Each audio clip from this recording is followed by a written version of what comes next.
Hi Aquarius, this is your horoscope for April 2020. Thanks for joining me. On the 3rd of April, Mercury, the communication planet, that conjuncts Neptune. So it sits on top of Neptune, the water planet, the planet that rules Pisces. So communication is very much about the emotions, and you're wearing your heart on your sleeve. They sit together for you, Aquarius. They sit in your second house of money with your midheaven. So you're able to dream up things at the beginning of the month that will help you to add extra income into your life. On the 4th of April, this is a huge day. Jupiter, the lucky planet, the biggest planet in our solar system, conjunct Pluto, the planet of death and rebirth. They're sitting in your 12th house of spirit and spirituality and spiritual strength. So you're able to kind of rise from the ashes like a phoenix by reinventing yourself, rediscovering yourself. Aquarius, you guys, this April and this whole virus situation that we've got going on, you're the guys who are going to reflect on, I did this job for 25 years and now I've stayed home for 2 weeks and I realize I hate this job. I'm going to do something else. So you can have a real realization of truth on the 4th. On the 4th as well, Venus, the planet of love and beauty and creativity, Venus, that goes into Gemini in your 5th house of love and romance and children. So that's going to be love for yourself. What do I love to do spiritually? What's my purpose? So you guys are going to be able to discover that at the beginning of April.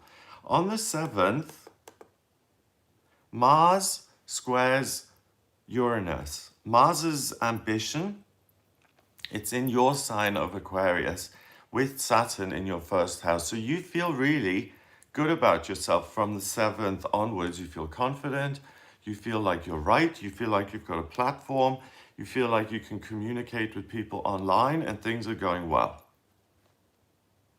Mars is ambition, like I said, but Uranus is chaos. That sits in your 4th house. So it's either working on yourself or going into family chaos, maybe people being upset or family feuds. You're not going to get anything out of that. What you're going to get something out of is personally rediscovering yourself and rising like the phoenix from the ashes. On the 8th of April, we have a full moon in Libra.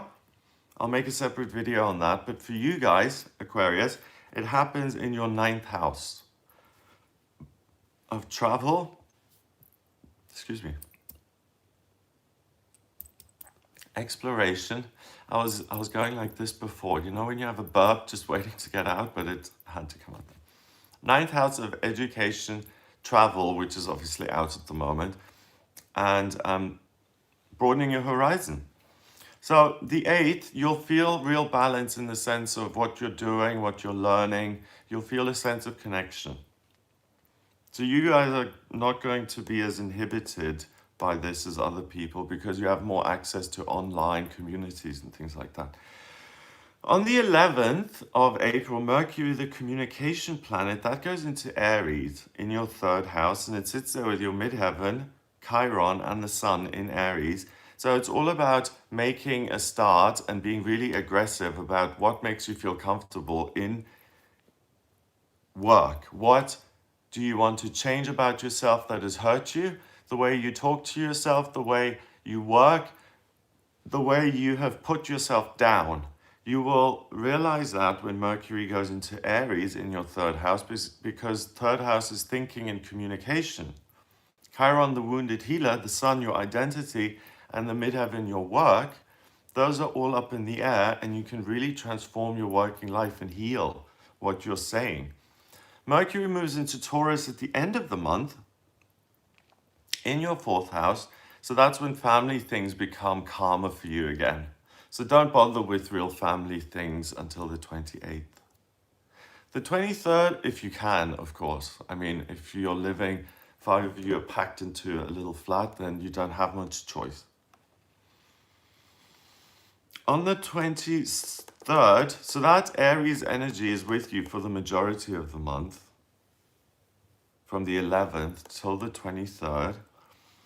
The new moon happens in Taurus. Separate video I'll make on that. Sound like Yoda now. Separate video I will make, yes. Okay, that new moon is in Taurus, so it pulls loads of Taurus energy in. Uranus is sitting in between it, so it could be the miraculous and unexpected when it comes to your family life.